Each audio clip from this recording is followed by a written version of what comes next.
Here, Steph. All right, do it with me here. Now to some Detroit basketball. The Nasty Boys. That's where the bad boys. They're the Nasty Boys, right? Aren't they Nasty Boys? Firing on all cylinders here. Well, this is nasty. Their ability to create once again. Cade Cunningham. Put him on flight. Third quarter here, the Pistons up. Whoa. Man-child. That's the guy you were talking about, right? Other than Luka, best big guard in the NBA right there. Fourth quarter here, well, Cade. SGA could be another one. He's not that big. You know what I mean? Like, this is like... Says you. It's that one to go. You're right, that's true. And then in the fourth quarter here, good pass. nice little drop off inside. Streaking. And then it's a 2-point game, the final seconds here. Oh, my God. This is why he's so dangerous. This is Because he go defense. outside, he go Where's that inside. Great defense. What are you going to do about it? Send the hell. Big guard. All Well, of a sudden, I can't help you on Big that. guard. the Pistons extend their winning streak to 13 games. That ties the team's longest streak in franchise history. And what a difference 2 years make, because on November 24th, 2023, the Pistons lost at the Pacers for their 13th straight loss. And now Detroit would go on to lose an NBA record-tying 28 straight games. And then exactly 2 years later, the Pistons win at the Pacers again, their 13th straight, tying the longest winning streak in franchise history. Here's Cade Cunningham on his streaking Pistons. Means a lot. Means a lot, man. Came a long way, been working. It's a cool mark for sure. So we'll keep on stacking.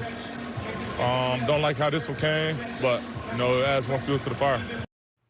Now joining NBA Today is the head coach of the Detroit Pistons, Bickerstaff. JB, congratulations, and thank you so much for stopping by. Thank you. Appreciate it. Happy to be here with you guys. You're in the midst of a heck of a run, my friend. You weren't at the helm when your guys lost those 13 straight 2 years ago, but they've told me about how much that's fueled them. We hear them still talk about it. How much do you guys discuss it as maybe a motivating factor? You know what? We don't talk about it anymore, as a group. One of the first things that we did when we got here was we said, for all of us, myself included, no matter where we came from before, no matter what happened to us before, it wasn't going to impact us moving forward. But what I think it did do is it galvanized the group. When you go through something like that, you find a bond and a togetherness. And I think, we're being able to reap the benefits of that because you see how connected they are, you see how tight they are, and you see they don't want to disappoint each other, and they don't let anybody mess with each other either. No pressure, Coach, but the last time this franchise was on a run like this, it was in 2004. And you know where I'm going with this. That team won a title. How do you instill that kind of belief that that's possible to do it again? I mean, it's in them. Just the makeup of this team and the character.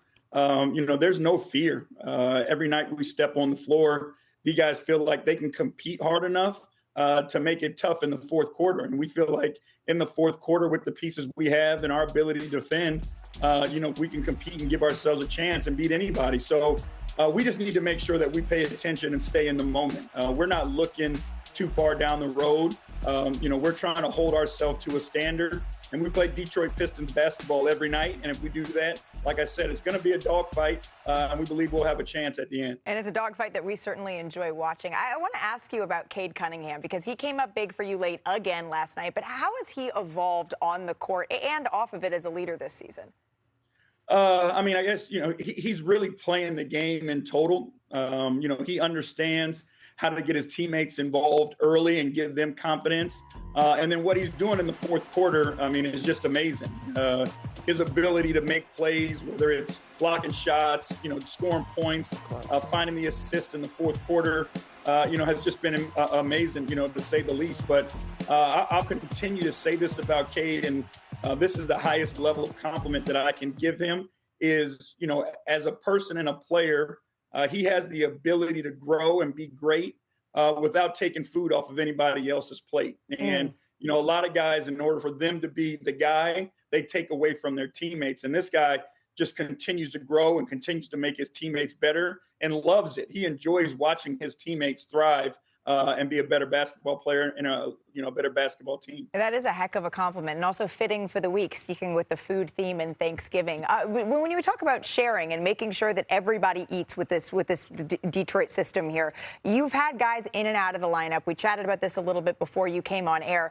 What's your philosophy now that you're whole, that you're healthy, about making sure everybody has their minutes and their touches? How are you managing that? What does the rotation look like? Well, we've been playing 12 guys. The first game, we had everybody back. We actually played 13 guys in the first half. And I just feel like it's the right thing to do. Our guys have proven that they can help us win, even no matter we're shorthanded or not. They play to our identity. They play together. They're scrappy. They want to fight. They want to make it ugly and messy. And that's the identity of our team. And we believe we have that from top to bottom. So, it looks a little bit different. We play shorter minutes so guys can play harder, but they also know that when they get subbed out, there's somebody right behind them who can come in and do the same thing and impact the game at a high level. So, we're hopeful that over an 82-game season that our depth will give us advantage on tough stretches, 3 and 4 back-to-back, those types of things. Like we have guys that we can throw out there and lessen the burden on everyone. And that toughness identity, it really is up and down the roster. And I know, Coach, you're here to talk about your team. But earlier this season, you and your dad, you became the first father-son duo to each win 300 games as a head coach in NBA history. I imagine that is incredibly special. What's it like growing up as the son of an NBA head coach and reaching this milestone? It's awesome. The experiences that I was able to have, as a kid growing up, were second to none. The places we were able to go, the people I was able to meet, it was just unbelievable. Like you looked at NBA players like they were your family, while other people looked up to them as superstars. Like, I looked at guys like Dale Ellis and Xavier McDaniel and Sean Kemp and these guys as brother figures to me and part of our family. So, it was a great experience for us. It also helped me learn the game of basketball in a different way. But to be able to follow in my dad's footsteps, who I admire more than, anyone, it just means a lot to me. He's the guy who I model myself after, the way that I coach, the way that I interact with guys, the relationships that I try to build. It's all because, I was able to watch him close and see how he treated people. And that's why, I do the things that I do. And again, to be the first of anything is huge, Like I said, because it's him and the doors that he opened for so many people, it makes it even that much more special. It's a heck of a role model to have. Congratulations on that accomplishment, Coach. Before we let you go here, JB, I've read you did an interview a couple years ago. You said you're a big movie person, like my friend Shanae over here. Oh, yeah. So if there's a movie that this Detroit Pistons team reminds you of. So easy. What movie are we going? You got a movie in mind, Janae? Bad Boys, but... Oh. They say the Bad Boys. What do we got, Coach? Yeah, well, it's funny. We were actually talking about that we are now Bad Boys 5. If they made a movie, that's who we would be. So it's funny that you bring that up. And if they want to make the movie, they can come make it. And I guarantee people will come and check us out. I love it. I love it. JB, thank you so very much. And best of luck on the quest for number 14. I know you guys are far from finished. Thank you so much. This is our only show of the week. And there's a lot to discuss. So we thought in the theme of Thanksgiving, we would pass the plate. Get it? Around the basketball world. First course, wings. Well, the Dallas Wings. We're going to head to the W. That's where Dallas won the draft lottery. Shanae, who should they take with the number 1 pick? Look, with the number 1 pick still being up for grab, that situation being fluid, one thing that translates in the WNBA is shooting. I would not be surprised if AZ Bud is the number 1 pick. She's someone that's leading them in scoring so far and has had multiple games with multiple threes. So she's a shooter, and that's good. They should shoot their shot at that. One of the best, if not the best shooter in the draft, right? And sticking with Dallas, they did face the Heat last night. That is where Tyler Hero scored 24 in his season debut. We've wondered, Brian, how Heat look with their no pick-and-roll offense. What are the early returns? He looked great going to the basket. He had his mid-range game going really well, 24 points in his first game.